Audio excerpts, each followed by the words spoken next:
74 of This Week in Grip, and Alan is here with me, and we're going to be covering the King Kong of Grip 2018. Sorry we haven't been around for a few weeks. It was quite busy leading up to King Kong, and then the day after I was just absolutely exhausted, and to tell you the truth, I am even more exhausted today after the grand opening of Peak Strength and Fitness yesterday at 36 Main Street, Wyalusing, Pennsylvania. So, but we're going to do it anyway because we don't want you guys to get bored. We want you to have some stimulus and get some grip strength talk pumped right into your veins via your ears. So that's what we're going to do today. Now, I want to remind everybody, and first, really, I want to thank everybody because you've been doing a fantastic job hitting the thumbs up on our videos. Our goal is always 10% likes compared to the views. You guys have been doing very well with that, and I really appreciate it. So please keep doing that. Another thing that I want to tell you is that we did have a show 2 weeks ago, I believe, planned where we were going to go through some of the This Week in Grip hashtags that were put out there and recognize some of the awesome stuff that's been going on out there in grip world. And the Sunday before King Kong, I had something come up and I just couldn't make it work. There was, we had soccer that day. So unfortunately we weren't able to do it, and but we do have that planned. So don't want anybody to feel left out. It's not that we're not paying attention to all the great stuff that's going on out there. It's just that lately we've had a lot of big things going on, and we've been focused on that.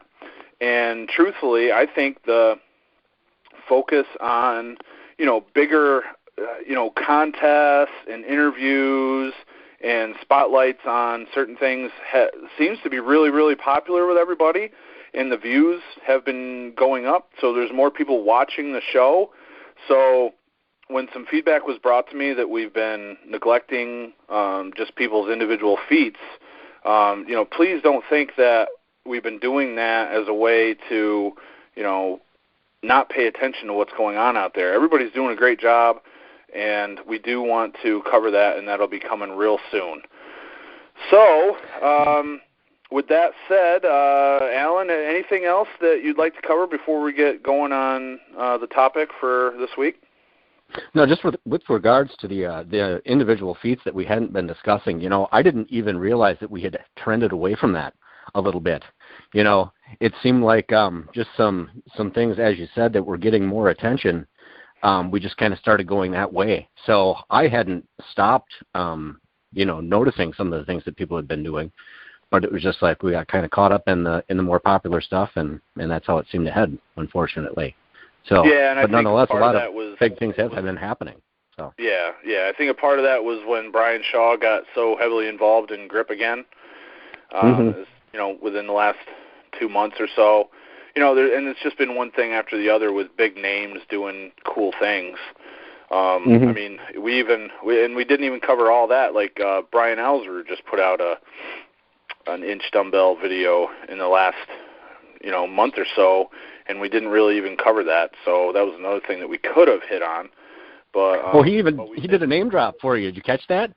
No, I did not. What tell me about he was that. doing so you know how he does giant sets in all his stuff, right? But if you ever train with this guy, you better bring a bucket with, because you're going to do some serious horking, man. I mean, he's just right, so too. intense. Yeah. And but anyway, so in between sets of, like, I don't know if he was deadlifting 800 pounds or whatever he was doing that day, but one of the parts of his giant sets then was rows, but he was using a pinch block that you had sent to him. Oh, okay. And he threw out a thanks, Jed, on that one. So maybe you missed it. It kind of just drops in there, so you really got to be paying attention. But right. That guy's a pretty awesome. I love watching that guy. So I kind of, every time he posts something up, he's just really inspirational. So I make sure to watch it. Yeah, he puts up good videos. There's so many awesome videos out there that I want to watch that I'm really behind. So yeah, I didn't catch that one, but I do appreciate whatever he did. And it gets tough too when any of them stretch longer than like 10 or 15 minutes. That's a lot of commitment. And it's hard to stay on top of everybody. I mean, you could be on, watching for 4 or 5 hours a day if you kind of kept up on everything. So yeah, and the thing is, like, I'm so into this podcast, Something to Wrestle with Bruce Pritchard. Like it's on Pro Wrestling, and I love it so much that's the one I usually listen to the most. And he does the same thing that we do, where it's basically audio on YouTube. So I don't have to be watching the phone in order to get my fix from it. So I'm doing it while I'm writing up programs and documenting stuff for my coaching clients and things like that. It's really easy to listen to without having to watch the screen, because there's nothing to watch. It's just a still shot. It's just a placeholder in the video. So that's usually what's playing on my phone when I've got nothing else better going on. So yeah, that's how I do a lot of stuff myself. Mostly the audio ones. Nothing that I actually have to watch in real time. So unless somebody's doing like a voiceover, that makes it tricky. Then you got to kind of pay attention. But yeah. So. And with the prep for the King Kong competition and then my grand opening yesterday, I'll tell you what, man, just my ability to get on the YouTube and Instagram has been just destroyed lately. It's just been zero time whatsoever. So hopefully get back into it, though. Yep. Hey, I don't know if you were aware, but this is something I wanted to mention. But I had an exchange with Todd Beecraft the other day, and it sounds like he's actually going to be starting up a podcast called the Northwest Power Rack Podcast, where he was actually going to be talking about pro wrestling and powerlifting in the Northwest area. So yeah, it might be something cool to look out for in the near future. Yeah, so, I agree. Sounds pretty neat. I that sort of thing. Seen that announcement, so. Yep, it's coming up. I don't know that he's released anything yet, but should be awesome. Yeah, for sure. Well, definitely two topics that I'm interested in. I saw you just released a yoke training program, like a trap specialization program. So. Oh yeah, he's got that book out on Amazon. Yeah. Yep. That looked pretty awesome. Yeah. And now he's doing that. And this I thought was clever. Going around and touring gyms and kind of doing these trap workouts and then writing like reviews on them. I never heard anybody doing that. So yeah, it is. That's a good idea. Look forward to seeing about that for sure. Yeah, me too. How's your training going, Alan? Oh, not too bad. Not too bad. I've taken some advice from Joel Dirks, who was down here for King Kong, and Devin Brown with trying out some new things and working on bringing up my overall body strength. Hopefully that'll, kick things along and grip a little bit. But otherwise, yeah, not too bad. I definitely got back at it right away. So good. How's everything on your end? Good. I got right back into it, too. So Tuesday was first grip day back. I got the axle out to prepare for grip miss because I don't want to go there and get hurt. So got that going. Did some other stuff. Can't even tell you what other stuff I did. I guess it was Iron Mind pinch block. The body stuff, right back into it. And then Thursday, darn it, I got called to do Spanish interpreting, and I was there all stinking day, bro. I did not get a chance to get a workout in. And then Saturday was the grand opening of the gym, and when that was done, dude, it was like an emotional, just thinking about it for so long and hoping it goes well, and it went real well, and just it was like a crash at the end. Physically, mentally, emotionally, I was like freaking dead. So I actually came home and took a nap afterwards. I was so stinking tired. I can imagine. When there's things coming up for me, like the closer they get, it's like all of a sudden I don't even sleep anymore. It's just weird. It screws me up, and then just a total drain. Like you did a heavy 1-rep max deadlift, and then you want to sleep the rest of the day afterwards. It's kind of like that. Yep.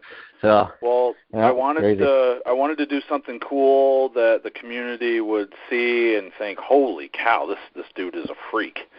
So I had it set up to pull a fire truck right out in front on Main Street, right in front of the gym for the grand opening. Now I've been operating out of this building since August or something like that. So it's not like we just opened, but a lot of people still don't know that the gym is there because, during the day, if I'm working online, I shut all the lights off, shut the doors. I don't have people coming in. So there's still a lot of people that don't even know the gym's there.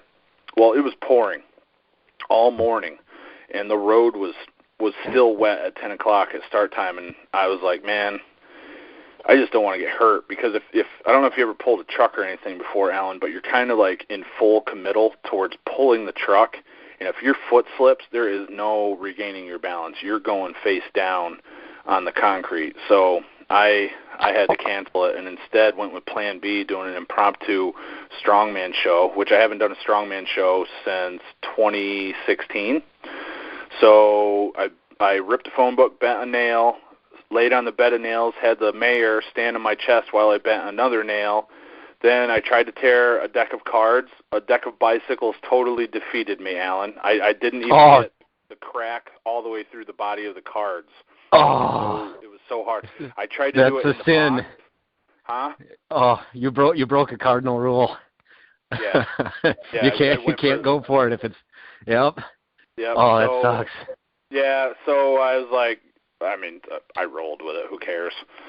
Sure. So, but oh my God, my right hand hurts so bad today from trying to do it. I ended up getting a cheaper deck and went through it no problem. But then somebody said, well, what about that dumbbell? So by that dumbbell, they were talking about the inch dumbbell. So sure. So then I had probably 50 people in the gym. They were looking around. They've never seen this dumbbell. They don't know what it is. So I told them the whole story about Thomas Inch, traveling strongman.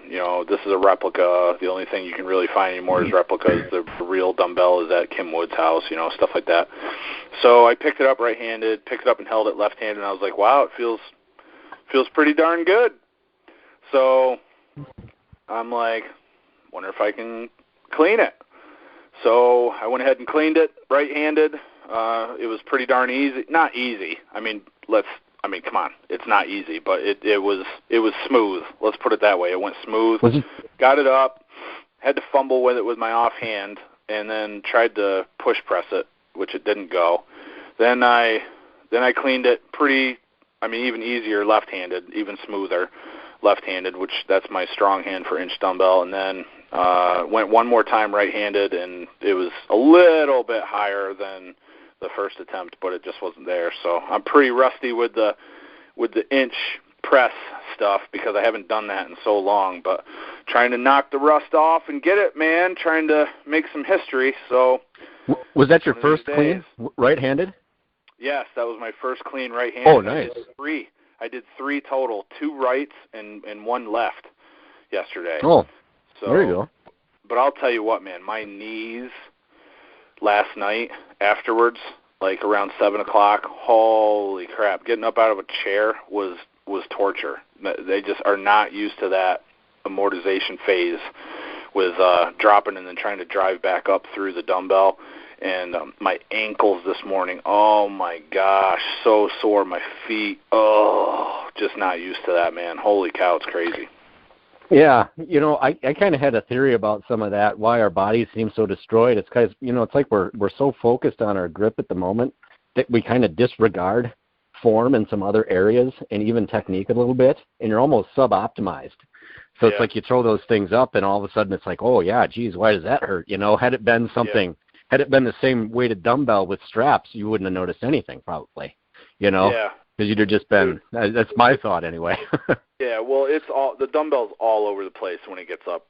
When you're right. inverted like that, it might be a while before I can even control the dumbbell like that at my shoulder. And just getting it from the catch position to like the actual push press launch position. You're talking like 6 inches of distance that has to go. And, just hopping the dumbbell up to make that change is demanding. So let alone the push press. It's so much easier to just get the dumbbell into that launch position when you do the 2-hand clean. It's not even funny, man. It's really remarkable. It's crazy how far off I am on that just due to rust. Mm-hmm. No, that really is an awkward position. I was post King Kong, we were doing some crazy crap, and Joel Dirk suggested I try cleaning my York 45-pound plate, and I did it. I was able to clean it, but getting it once it was like I did it with my right side, And once you're at that position, that's like a kind of a crazy thing going on with like torque on the shoulder and everything. That's sort of nuts, you know, and trying to rein that in with something that weighs, you know, 4 times as much, that's a lot. So, I mean, that could be inclined to take your arm past like 180 degrees, which can be bad news, you know? So, no doubt about that. Well, what else went down after the competition? I sure as heck didn't see any videos coming out of your venue, bro. No, well, you know, Joel took a crack at 82 pounds on the hub, locked it out, and then lost it at the very last second, so he didn't get the set down on it. So that was pretty cool. Devin Brown, he pulled like, I don't think we got the official attempt on video, but he pulled 415 on the Napalm's Nightmare with the 2 3/8 inch handles, and I know we got 410 on video. But those were about the main things. Joel did a couple hand-to-hand air transfers with the York deep dish, and I think I lifted that with 10 pounds added. But that was about the main thing. Then, you know, Joel had to split out. He had a long ride home, but then Devin and I screwed around with he was showing me some arm wrestling things, which is absolutely nuts, and then kind of played around with a few other things, but nothing. Didn't get a lot of video footage though. Weren't expecting much exciting things to happen, so didn't really have anything going. But there were witnesses, but not a lot of video evidence. So yeah, unfortunately, I hear you. How'd the contest go for you? Good. It actually went good. Things went real smooth. The guys seemed to like all the events. The 1 minute rule wound up working out really good. For it didn't benefit me, because I'd been working with the implement so much, so I'd pretty much, you know, like I'd take one attempt at something and then I was blown after that. I wasn't going to do anything else in that 1 minute time.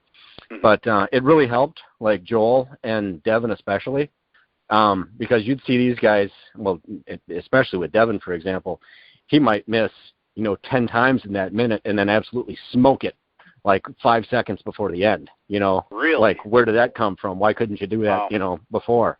So really saw that anomaly with like the moon top with him.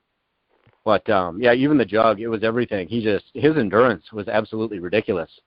But that thing, it would look like it didn't even matter necessarily, with the exception of the crusher.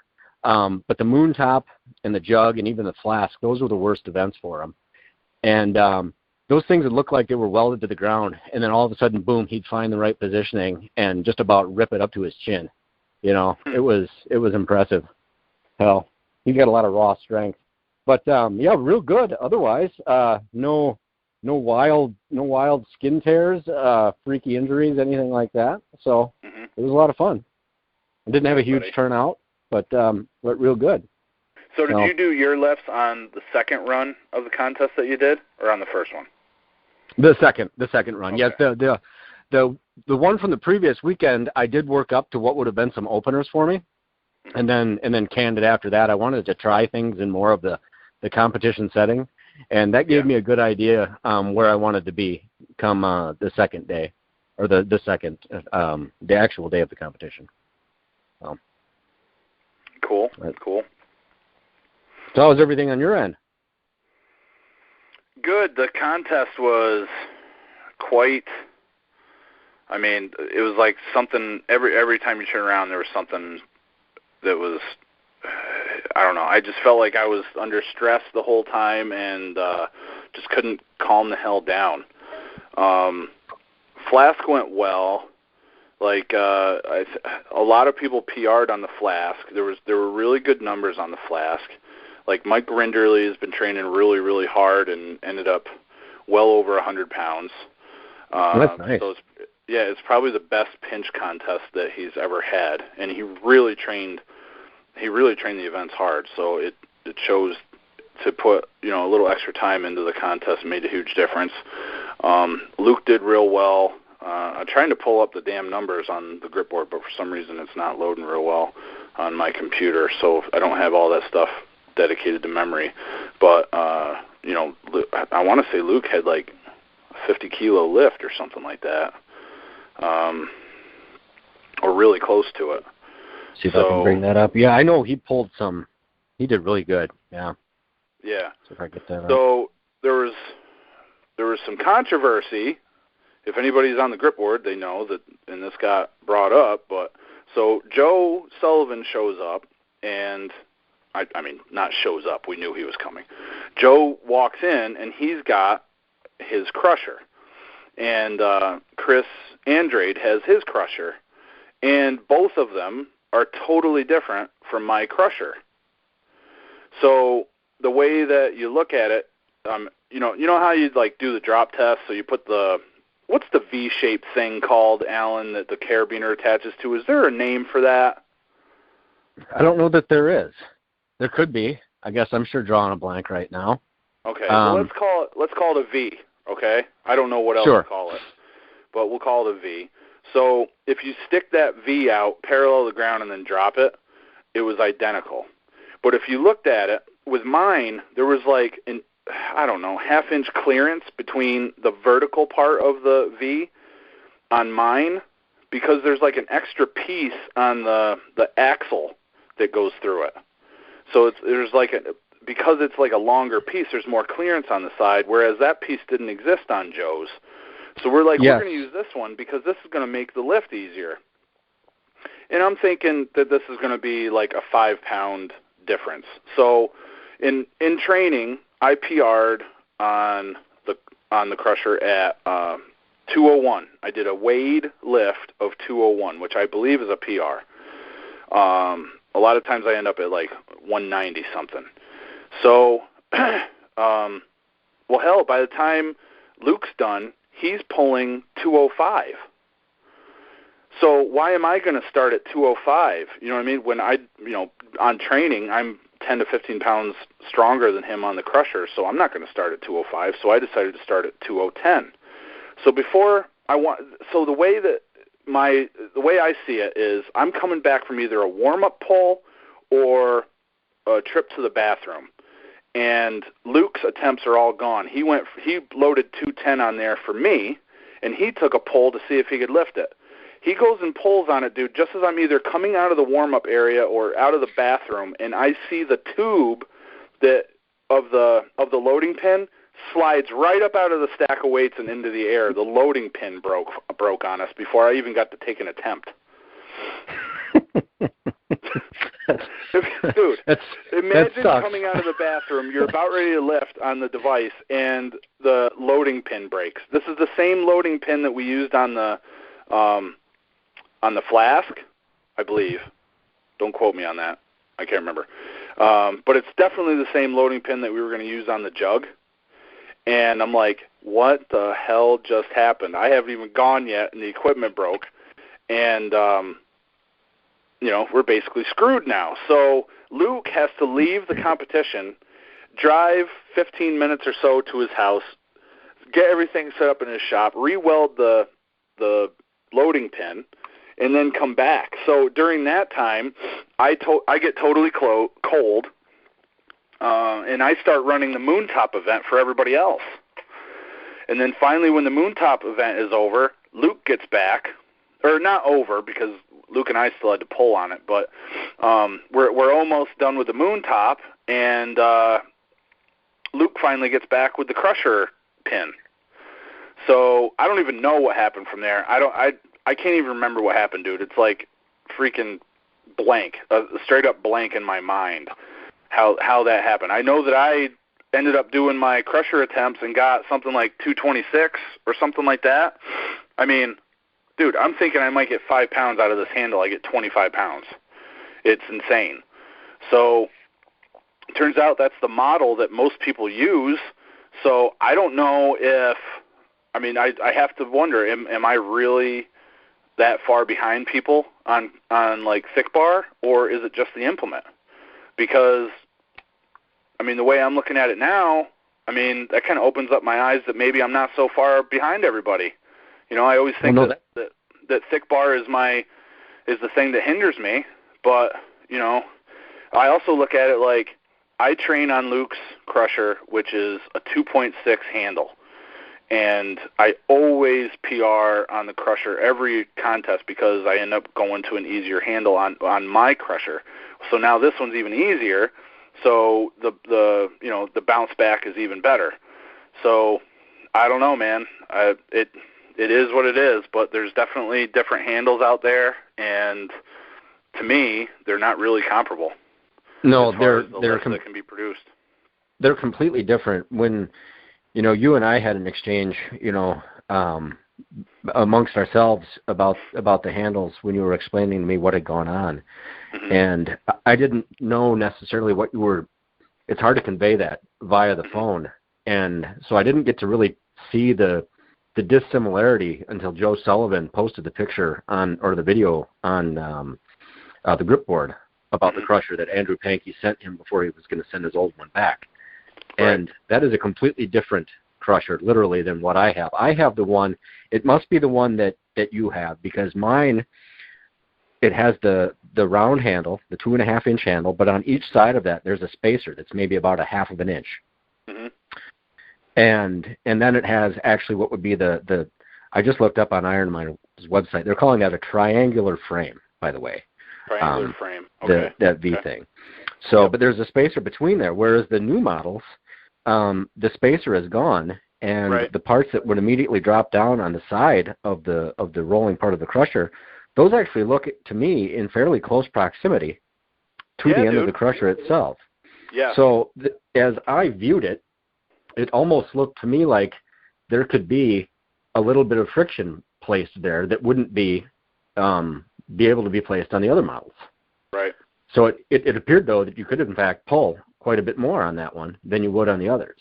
Yeah. So that's what we noticed right away, is that difference in distance on the side. The other thing we noticed was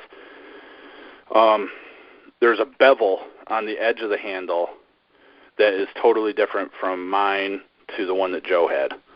So on the very ends of the 2.5-inch gripping surface, there's a bevel, and like I can't remember which is which. I don't have them right here in front of me, but like I want to say on one of them it was like 1/8 of an inch, and the other one it was like more than 1/4 of an inch, maybe 3/8. So I mean that was an obvious difference. I can't really think of any other differences except for the fact that if you look at Chris Andrade's, his actually had like a black paint on it, and mine and Joe's were both just bare steel. So that's another variation of crusher that's out there. There may be more variations. I don't know. I didn't know there were any variations as far as like the design, except for I think I read one time that when John Beatty had the company, they were 2 3/8, and then Andrew ended up going to 2.5. So that was the only difference that I remember. I didn't know that the framework was different at all. So my crusher was of the generation from when Andrew Pankey was in ownership of the company. Yeah. So I think I bought mine in 2016, maybe 2015, 2016. It came from him, anyhow. Right. So I don't know when exactly that change was made to it. No, but no idea. So what I did was when we were done with the contest, I mean just flash forward. The contest is all done. I'm at home. I'm at dinner with the family, and I'm like, "Hey, Eric, you done with your venue yet?" Through Messenger, and he said, "No." I said, "Hit me up when you get done." So like 2 hours later, they must have ran a freaking marathon event up there in Ottawa, because it was like hours after I was done that they finally finished, and I let them know what was going on. So, because I knew as soon as he saw my number, he was going to be like, red flag, red flag. So, and that's pretty much what happened. But I have kind of an issue with that. Excuse me. But go on. We can come back to my No, problem. Nothing. That's pretty much it. I just wanted to make sure that he knew about it, so it wasn't in his face. Oh, okay. So personally, because you pulled 225 on the crusher, and that's an improvement over what you had done previously. I don't know why that's a red flag, though. Mm-hmm. You should theoretically be improving. You just recently cleaned the inch. I wanted him to know is that I was under the impression that everybody was using the same implement. And sure, you're going to have variation from implement to implement based on like the surface and the seasoning and things like that. But I didn't realize that there was actually a mechanical difference between these handles. So I'm not sure that he knew about that either. So I was making him aware of that, and go from there. I know because we weren't going to run 2 different moon tops. You know what I mean? Like some people weren't going to have Generation 1 and then other people have Generation 2 because they're totally different. So right. Yeah. But yeah. So I'm just letting them know out of, I don't know if it's respect or anticipation of people bitching or what, because that's what people tend to do. So I just wanted to get it out there. Sure. But yeah, so but I guess we've seen variation. It's not anything out of the ordinary from any other handle. We've seen variation in the Rolling Thunders over the years. We've seen variation in other handles that are out there. So really, it is what it is. I know that Mike Rinderly trained with a Titan Fitness rolling handle for his prep, and it felt amazing to him to go to the Crusher because it didn't have paint on it like the Titan sure. handle did. So, I like training on a harder implement and then going to an easier one. I have no problem with that whatsoever. So I do that just about every chance I get. But no, I think that makes a ton of sense. Absolutely. Yeah. So next event was Moon Top. How'd that go for you? Not bad. I've actually grown quite fond of the Moon Top. It's what? Yeah, I tell you what, it's almost like to me, I find it comparable to like hub type lifting, though it's yeah, wider. you're like a hub aficionado, bro. You love that stuff. But the appealing thing, especially about the Moon Top, is that I don't get torn up on it, and anytime there's an implement out there that I can lift a lot on and it doesn't chew me up, I try to trend towards that area, and I can get cut wide open on hubbing plates, Iron Mind hub, you name it, I can do it. And the Moon Top just doesn't let that happen. So it's a good way to train, and you can stick with it. In the past, so many things, like I'd be trying to train the Euro, and you start making progress, and all of a sudden, pow, you tear yourself wide open. Mm-hmm. Well, there goes training on that for a little while, Yeah. So this way you can kind of keep making gains. So I'm actually really fond of that. Yeah. So I agree. That's a good way to look at it for sure, no doubt. But it went good. I think, I don't know if I topped out maybe around 42 pounds, which was a pleasant surprise. I was just hoping to get 40. I think I wound up actually going for 45, and I don't even know that I cracked that off the ground. But I threw it on there and went for it because the other ones, the previous attempts weren't real good. But that was a decent one. The guys didn't seem to have an issue with it. They seemed to like that event just fine. Mm-hmm. So nobody was complaining about it anyway. Right. So, cool. How about you guys? Everybody, you make one negative statement about something, and then it's like a free for all. But it's a joking free for all. Mike would start calling the Moon Top the dud top, or the moon. Oh, the moon drop! I loved it. Yes, the moon drop. That was hilarious. Yeah. So, but that's not a discredit to the implement. That's just him saying he sucks at it. That's how I got out of it anyway. Yes. So yeah. For sure. But the contest went well. The event went well. Did you have what do you use for a crossbar, Alan? Okay, well I had to modify that. Okay. Right now, talk to me. Yeah, right now my crossbar, what I had to evolve to is one of those. It's actually like a fiberglass pole. It's about 1/4 inch in diameter, mm-hmm. and it's like one of those ones that somebody would stab into the ground to mark something, like a water main or something like that. It's about 6 feet in length. Yep. What I was using previously was I had about a 1/4 inch diameter, just round metal rod. Mm-hmm. And the previous weekend, when the jug attempts were going on, mm-hmm. when I can't even remember who it was, if it was Lloyd, but he pulled on the jug, lifted up, and there was such a violent rotation that when it turned, the knock bar came down and landed on top of the metal rod and then bent it. Mm-hmm. And then I had to fight like hell to get this thing straight enough, and then be very meticulous about my measurements moving forward to make sure that the guys were in fact, pulling to the correct height. And I thought, this sucks. If this is going to happen at some point, I'm not going to be able to straighten it. I need something a little bit better. Yeah. So right after that ended and everybody cleared out, I ran to you got Home Depots out by like where you live? Yes, or sir. Lowe's? Okay, so that's where I went, and that's where I found that item. And it seemed to work. This way, when the guys landed the thing on top of it, which happened, it just bent or it knocked the whole apparatus over. But it would ultimately rebound to its to its typical length. Yeah. So cool. Interesting that you say that. So we've used fiberglass for like the last 2 years, I would say. It's a 1/4-inch piece of fiberglass, and the only thing wrong with it is it's black. So it's tough to tell sometimes when you get one of those grazer attempts where the knock bar hits the crossbar, but you can't tell, and then it's hard to notice on video as well. So, and it's plastic, so you can't hear it. So, Luke ended up finding a piece of aluminum that was about 5.5 feet long or something like that. And the nice thing about that is it rings.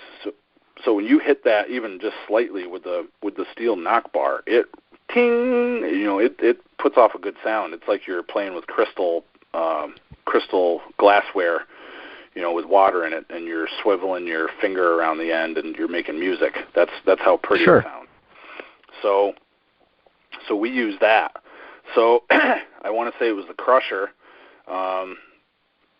Chris Andrade pulls the crusher, and the knock bar does this weird the swiveling that it does, the spinning action, and he's like trying to dodge out of the way and goes to set the whole loading pin down and sets it down right on top of that aluminum crossbar. Yeah. So that's another thing that came up in the contest. So now we got to bend the thing back to as straight as possible. So we got it so there's only a slight wobble in that thing. And then we had to remeasure the height of the thing. And we bent it like a couple times to try to get it back to same thing that happened to me. Yeah. Yep. So it's not easy. So we ended up getting it so that the very center of the place that he hit it in towards the center was 6 inches or 7.5 or whatever the next lift was, and then everything else was just slightly higher, but you definitely had to pull it the legal height in order to get the credit. So, and that happened like 2 or 3 times. Like Mike ended up dropping it on the thing one time. I think the knock bar ended up coming down on top of it by somebody else. And the nice thing was, one thing that we did improve this year, Luke built a set of standards so that we didn't use the ones that I made by hand out of PVC this year. We used steel ones, and it had kind of a nice U-shaped cradle for the crossbar. So, every time you touched it, it didn't just fall off like on mine. There was some distance where you could pull a little bit higher than the normal height, and then when you set it down, that cradle would catch it, so that the bar wouldn't fall down, and we weren't getting pissed off trying to pick that thing up 150 times during the day. That's what I've done as well. Yeah. Mine's captive, but it's constant 16.5 inches though, so mine's not adjustable. But you can pull it nearly a foot beyond, and it'll drop right back down onto the thing. Yep. Cool. So let's see. Anything else with the moon top to highlight? No, I don't think so. I see this but one insane maniac pulled frickin' new world record on it. What, dude? What's 26.3 kilograms? What's that? That's got to be 57, 58 pounds. Yeah, dude, that's a lot of weight. Who the hell is this guy? Oh, Krivik Ivan. He's the guy that was posting results all through the contest. If I was a little bit more of a competitor, I would have watched his Instagram like actually during the contest, because I would have seen exactly how much weight I needed to pull on the jug handle in order to win. So yeah, missed that. A couple of guys that were here, I keep saying a couple, that's really all I had in the end. They were chomping at the bit to be posting their stuff. and I had to explain why they would not want to do something like that, because Right. all somebody's got to do is throw a quarter of an ounce over the top of what you just lifted. Yes. And they're going to beat you, Right. that's a crummy thing to do. So, Sure. so yeah, you definitely want to keep that under wraps. Yep. But if you're out pulling people by that kind of weight, you got nothing to worry about anyway. Yeah, true. Well, I was commenting. I'm like, dude, you're not supposed to do this. You're not supposed to do this. And like, he just kept on doing it. So, but their contest was so far ahead. I think I only slept till like 5 that morning. So, I'm taking my morning deuce and looking at results from Russia, and I'm like, jeepers. So, but and I didn't see results, but he put a crusher number up. I know that. And I remember seeing it and thinking, well, that's well above what I'm going to lift today, so no problem there. But so we got to the jug, and so just so everybody knows, I was saying that somebody was going to pull 300 pounds in this contest, and at first I thought it was going to be Lane Snook, because he was at one time preparing for King Kong of Grip. Now, I don't know what happened along the way, but he ended up not competing. But at some point in my prep, I really started hitting my stride on this thing, and I was pretty confident that I was going to hit 300 pounds on the jug. I did end up hitting 280. Had I been watching Instagram a bit more closely for Mr. Krivik Ivan's updates, I would have found out that I only needed to pull 127.71 kilograms on the jug to take first place. So I pulled 280, and 127.7 is like 282 or something like that. 127.7. Let me recrunch that number, because that's like, crunch it, bro. Crunch it. Yeah, 280.94.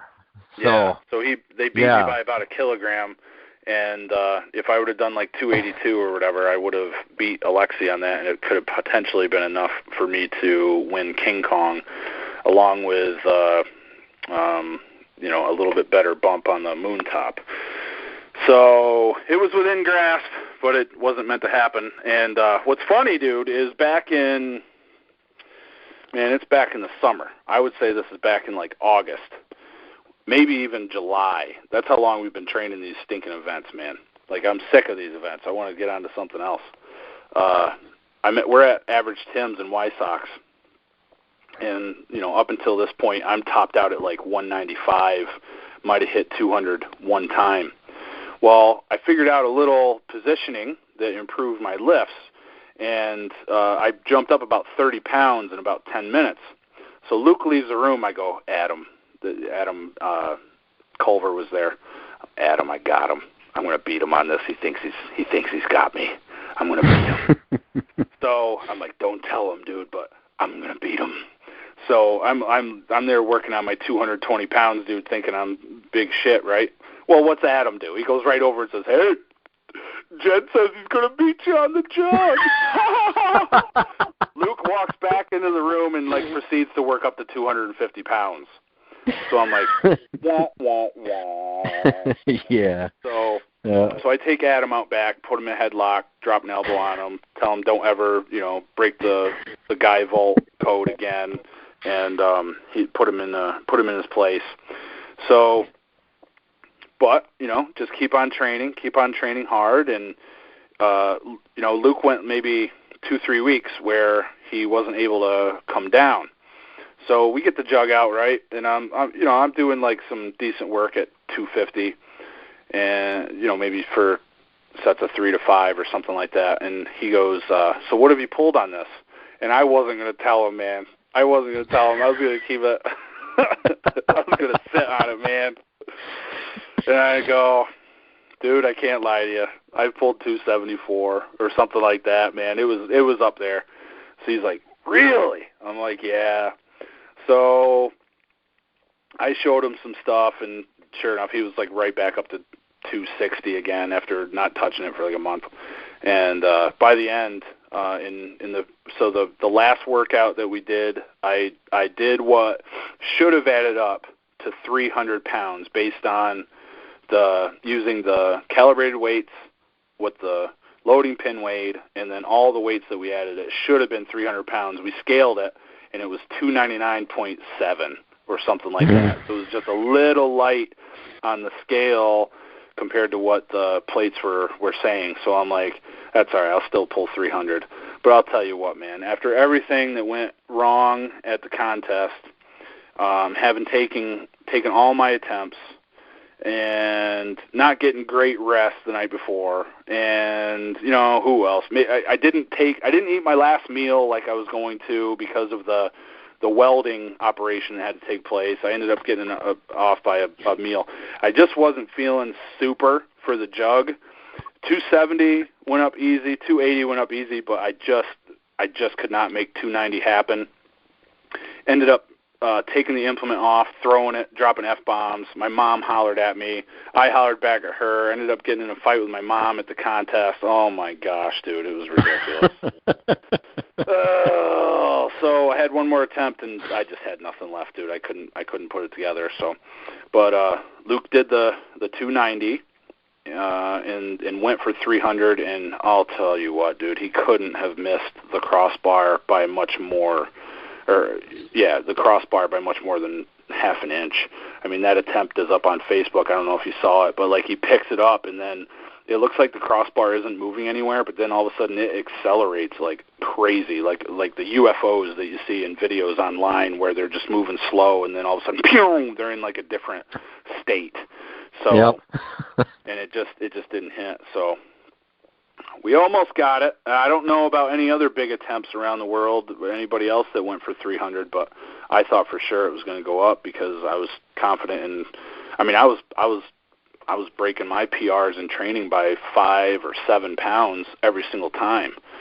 So, well, that's awesome. But what I did find is I needed like 5 to 7 minutes between attempts for everything to be optimal, and I just wasn't getting that at the contest. So my sure.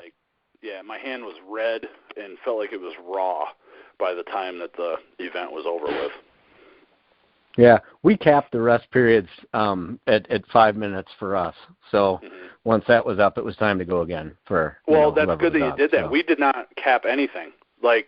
And there was nobody that was abusing any time. So I don't even know how much time was going on, but I know I wasn't getting 5 minutes. There's no way.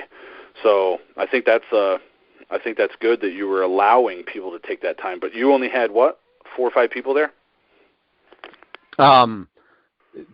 3 the official day of the competition, myself included. So yeah. And we only had 8 or 9, so we didn't have a ton of people. Like, we allowed people to take the rest they needed. We didn't rush people or anything, but I don't think people were getting 5 minutes. But I was looking for consistency, but I didn't want to shortchange anybody either because I'd hate to see a guy not get enough time and then miss something that he should have been able to hit because that's not going to get people interested. So No.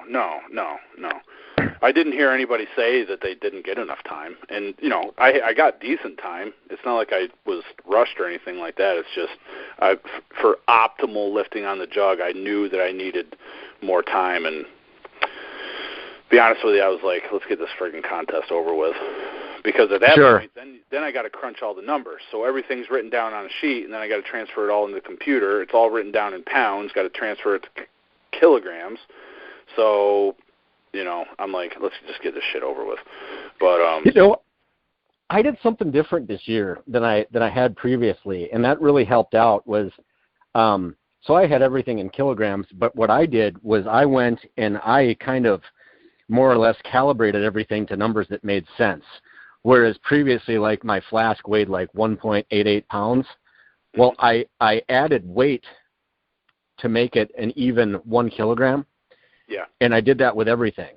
So that way people could look at it and actually know what they were going to be pulling. Otherwise, you got to pull out a calculator and every time to tell somebody what they're doing. Yeah. This way it was there. So you knew, with the crusher and everything, as it sat was like, 7 kilograms. So it was a constant, and it made all the numbers just even, and the math, it just made it really straightforward.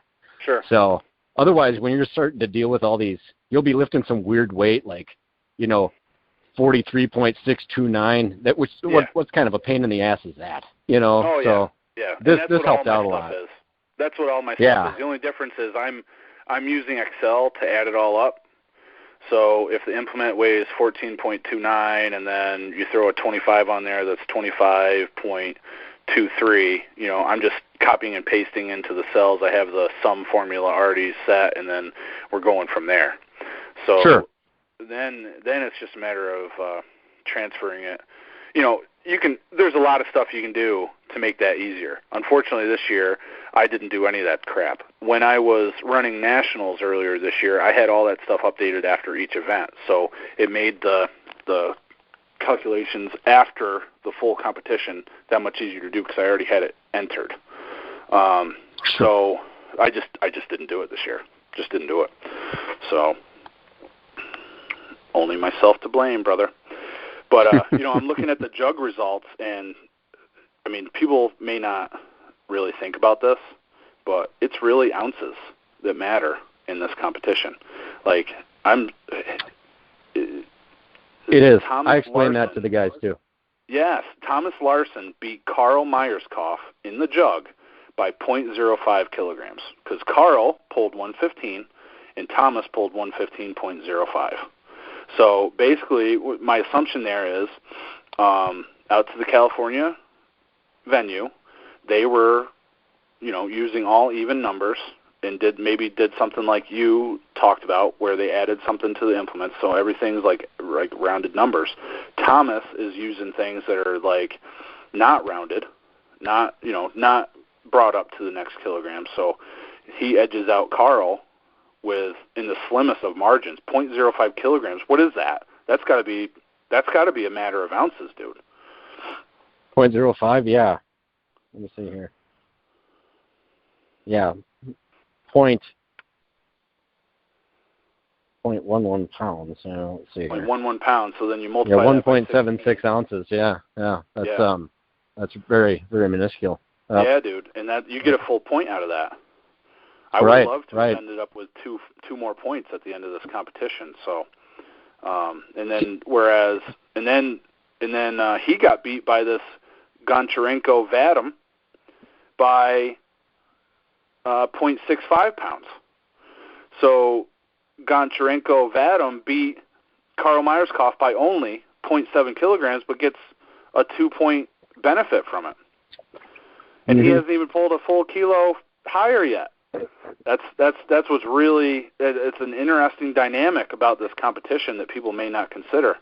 And that's why I wish I would have taken like 5-pound jumps instead of 10-pound jumps. But yeah, hey, you know what? I bet a lot of people wish they could go back and make a different attempt. Well, that's such an uncontrolled variable when you're talking about those differences like that. Because like how yours are weighed out, for example, to multiple things. That can work for you or against you in those situations. Yeah. So I actually brought out. I have calibrated their 8-kilogram plates. That's what I brought out in case anybody wanted to really fine tune things.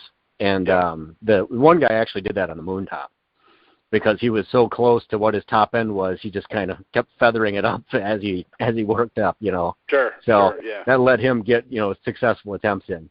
But, for myself personally, I didn't want to screw around with any microloading. I had numbers in my mind that I wanted to hit. So I just kind of disregarded the points and placing, and I just wanted to make sure I loaded it up. So I literally just went for it on all my stuff. There was none of this, half kilogram crap going on. I was actually doing 2.5 or 5 pound jumps depending on what I was working on. So I was looking to actually go for it, and it didn't necessarily pan out, but at least the weight I wanted to lift showed up anyway. Yep.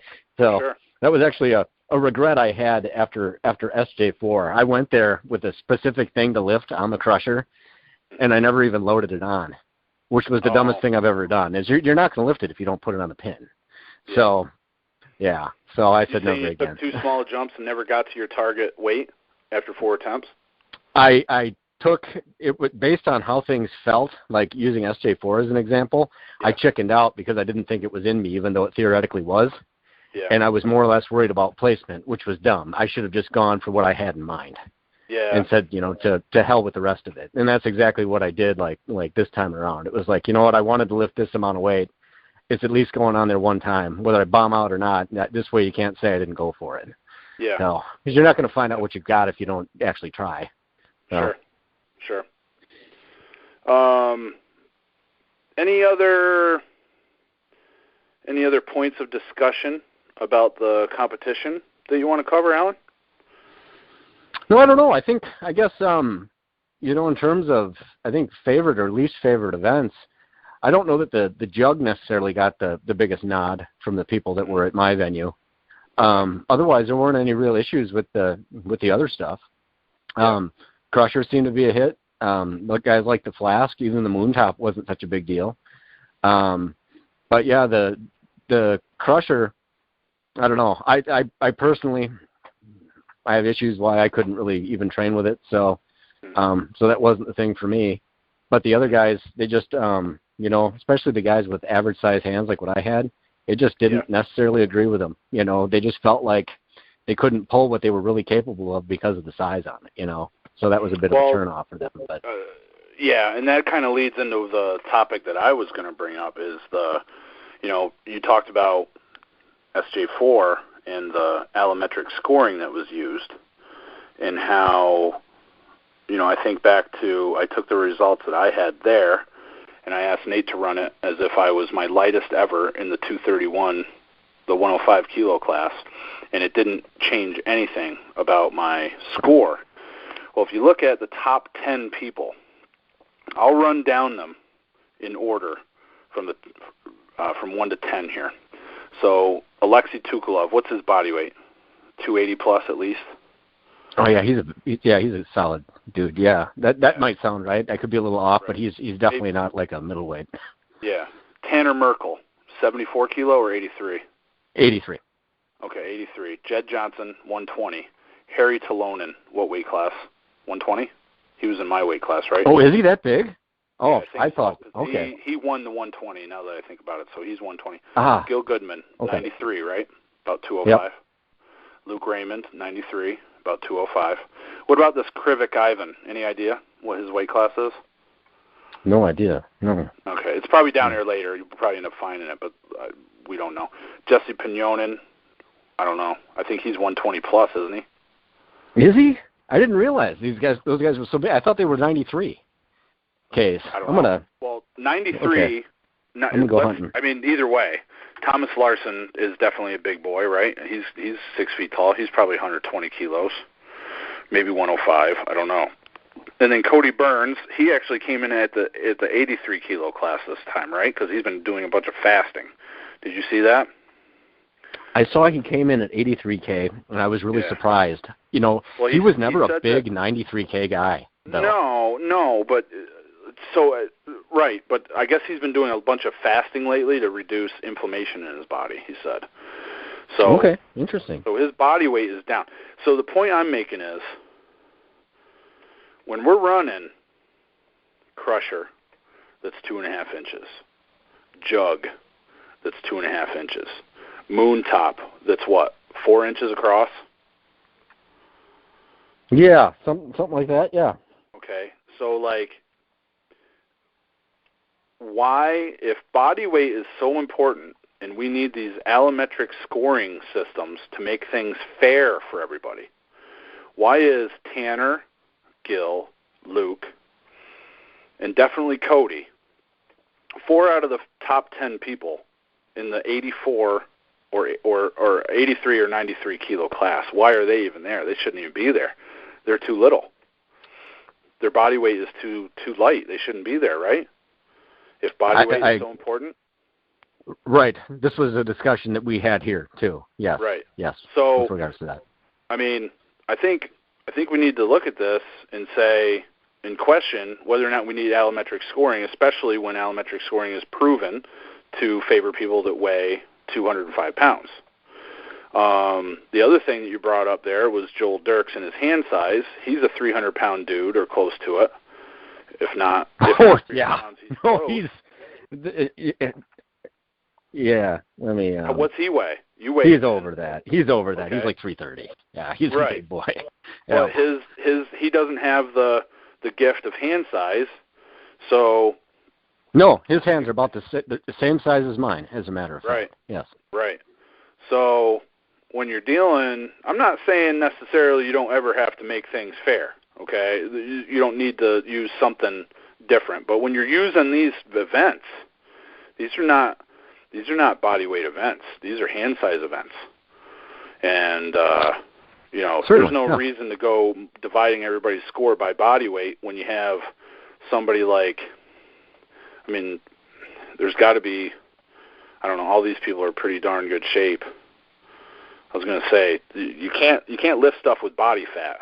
So if someone's a big dude that spends a little extra time at the buffet, that's not going to pick the implement up for him. But I'll tell you what, when you have hand size of 8.5 inches, like guys like Tanner, Gil, Luke's got 8-inch hands, Cody's got 8+. I mean, that's a big enough deciding factor. You don't need these allometric scoring systems. I don't care what anybody says. I agree. I agree completely, actually. But there is one guy on the grip board that would disagree. He thinks that when you rocked your dad bod, you had your best pinch ever. Oh, so you might want to rethink that buffet thing. My brother, Mikhail Siverson, right? Yes. You might want to pork out of it, dude, because that seems to be the pinch factor for you. And then maybe fast in between events. Yeah. That way, you could open up strong and then cut weight and Yep. And get weak afterwards. Yeah. Something to think about. Yeah, I don't know. I mean, he's never going to listen to this. I'm sure he doesn't listen to any podcasts related to grip, and I'm sure he's not going to listen to this one because he didn't read the post that I made about 2 years ago when he said that same bullshit. But my best performance, my best lift is 268. But by golly, I broke 270 off the ground in 214 at one of my lightest body weights ever. I'm sorry, I broke 270 off the ground on the Euro in 2014 at one of my lowest body weights ever. So, I think if I remember correctly, I got 261 to a legal height, and that's only 7 pounds under what I had done before that. So Mikhail can kiss my ass. He doesn't know what he's talking about. Fat doesn't flex. That's all there is to it. Fat does not flex. I was out of shape at that time, and what I was doing is absolute specialization on two things, two-hand pinch and block weights. I didn't give two shits about grippers, didn't give two shits about axle, any of that crap. I was training to break the record at Chris Rice's gym because I was not running the competition, and I was able to go balls to the walls in training and the event because I wasn't worried about helping 15 other people with their lifts and changing weights and all that stuff. So Mikhail Siverson can take a long walk off a short pier playing with a yo-yo, as far as I'm concerned, brother. In competition results aren't necessarily a reflection of what you're truly capable of either. There's so many variables at that time, whereas what you're doing when the stars are perfectly aligned, is one thing. And then you show up and like you said, you got a million other things going on, Right. That changes everything. Personally, for me, on the subject of pinch, what I do in competition, I can never replicate in competition what I'm able to do, like, in my basement at the perfect time. I never have. I've always lifted more, like, on my own time. You put me in that setting, I can't do anything with it. And the other events are completely different. I absolutely suck. Like the Flask, the Euro, I can pull like 10 pounds more, on a training day. I think a big part of that, Alan, is the majority of the contests that you've been, in my opinion, the majority of your contests that you've been to, the majority of the contests that you've been to are contests that you're running. Your performance is going to get dropped down at least 5 to 10% anytime you're running a competition, especially if you do it the way I think you do it, which is you're there providing a service to a bunch of other dudes that have no idea what they're doing in grip a lot of times. Running a contest in that scenario is so much harder than just going down to the gym and knowing what you're doing for that day and knocking those reps out. So sure. Yeah. I think if you had more opportunities to compete at other venues and not have to worry about all that stuff, it's a massive weight off your mind and off your shoulders when you don't have to direct the contest. Yeah. I think there's probably some validity to that. Yeah. So that's all right. I mean, I had a good time anyway. But yeah, no, that's that could definitely be a factor. You just stop being such a pussy when you go to the contest and you start, lifting like a man. Then you don't have to worry about that stuff. Yeah. No, I was really hoping for well, like I said, I actually went for it. Had I played the numbers game, I actually could have squeaked out a little bit more weight on some of my lifts, but I just didn't want to do that because I think my third attempt on the crusher, for example, I got just shy of maybe like 137, which was I was actually happy to hit that. But then I think I probably had like maybe a pound or two more in the tank, but I said there's no freaking way I was going to do that. So I threw the full 5 on there, and it took me to just, I think, maybe a shade over 142 or something like that. I can't remember what it was. But anyway, I got solid air on that, which was the most I'd ever done. So cool. I was happy about that. I'd have been pissed if I'd have hit, say, 137.5 and not have gone for a little bit more, Yeah. So I'd rather miss big than hit little, Yep.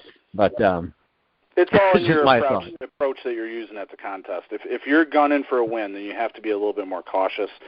And then sometimes you have to say, man, this feels really good, and I need these points, and this is the event that I'm going to make it up on, and that's when you make a big jump. So that's what I did for the crusher. I don't have the numbers in front of me, but I think I went for like 230 or something like that on my last attempt, maybe 228.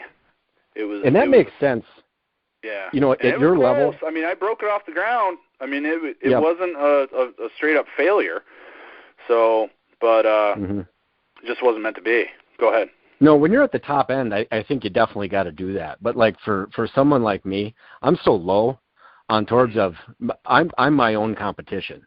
Right. I'm not. Gil was in my weight class. Luke was. These guys were not competition. So I'm just doing it for me at that point. Yeah. So, but yeah, a lot of fun anyway. Yeah, cool. No doubt about it. It was, and the after show that Luke put on was just insanity. I mean, he did. I think it was a Fat Man blob, but it could have been a next gen. I don't know. But he did a set of 2 blob curls. So he curled it, he lowered it back down, then did a second one. So that's the first time he did that. So that's a big PR. Then that's crazy. Did a bunch of yeah, dude. And we haven't curled a blob in I don't know how long. Then he did a series of attempts with the inch dumbbell from a deficit, standing on the rubber 25-pound plate that I have, and I'm pretty sure he got the inch in one hand and then the 127 steel shot loadable one. And then he tried the 152 death grip bell. So the 152 death grip bell, dude, is like seriously like just about as hard as an inch dumbbell. Don't you have one of the death grip bells? Yes. Which one? Mine's do you a 140. Oh, 140. But okay. The handle size on those, mine's 2 5/8 inches. 2 5/8. And so that's about 2.6, right? Well, you're making me roughly, yeah. Yeah. Yep, roughly, just a shade over. Yep. Yeah. So but it's slick as all hell. Yeah. So, yes, that stock that we used on that, I believe, is the same stock that we used for the crusher that he got made, the crusher style unit. Mm-hmm. So that's the one that I use all the time in my training. That's bigger than 2.5 inches. Yeah. Nope. So that's that probably is, but with the added size, that probably would rate right up there. Yep. Yeah. Yep. Especially depending on like the texture of the inch handle too. Yep. Another guy that had a good showing post competition was Mike Rinderly. He did a double blob lift, getting the Fat Man in one hand and the next gen blob in the other. So. Awesome. After nationals, that was like one of his biggest goals, was lifting the Fat Man blob at King Kong.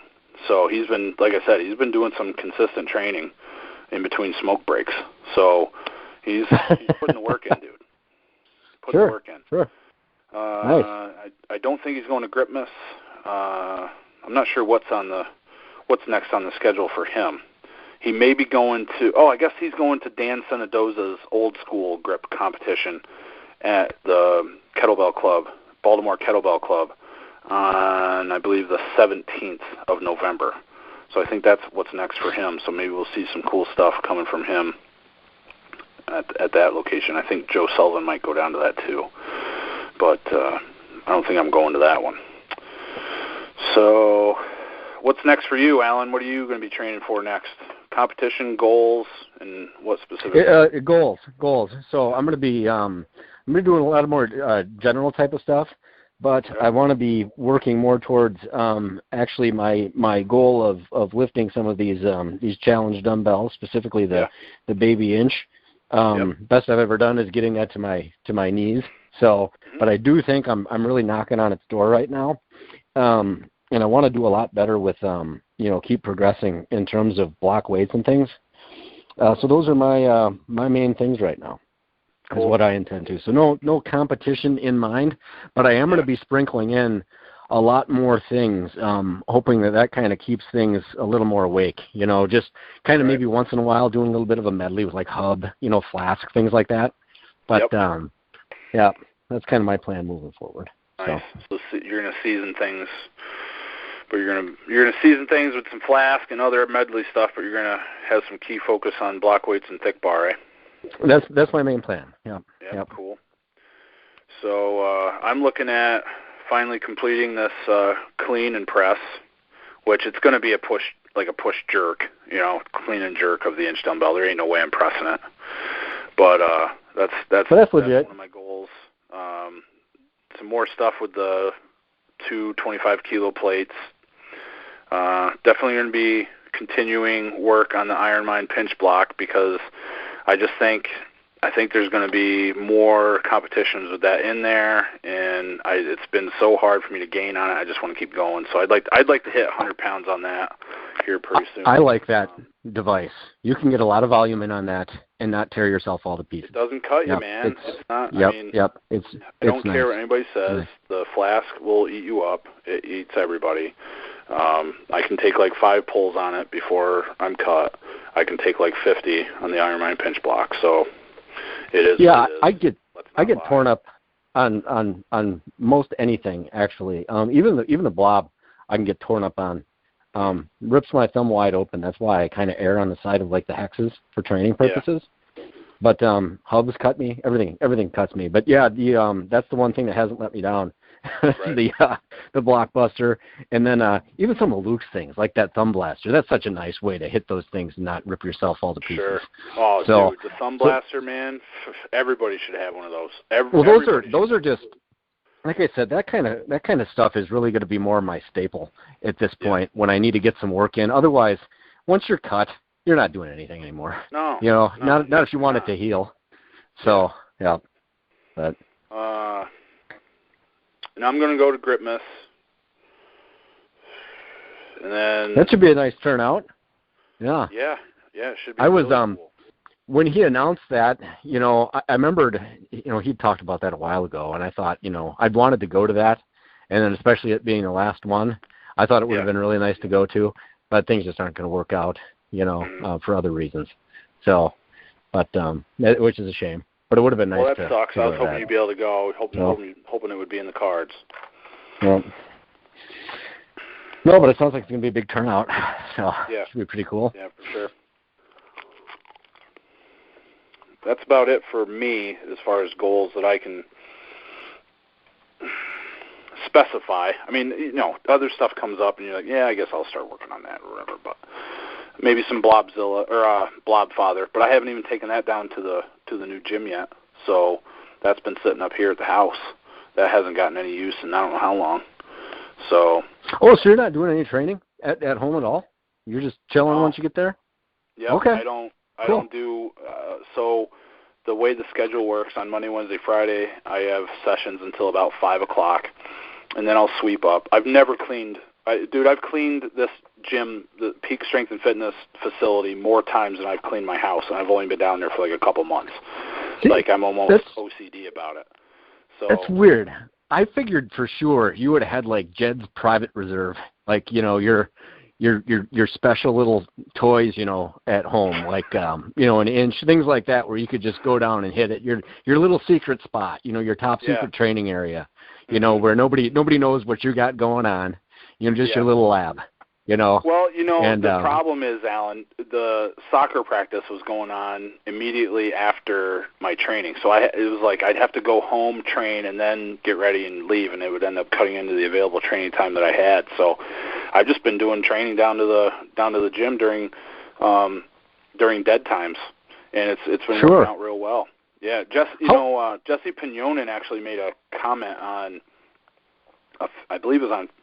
Oh, he messaged it to me through Facebook Messenger. He said, I really thought with everything that you have going on, you wouldn't be able to find the time that you needed to train. But once again, you were able to get the work done that you needed to get done. So it was really just about, I knew that I only had about, a certain 2-hour window or so to work.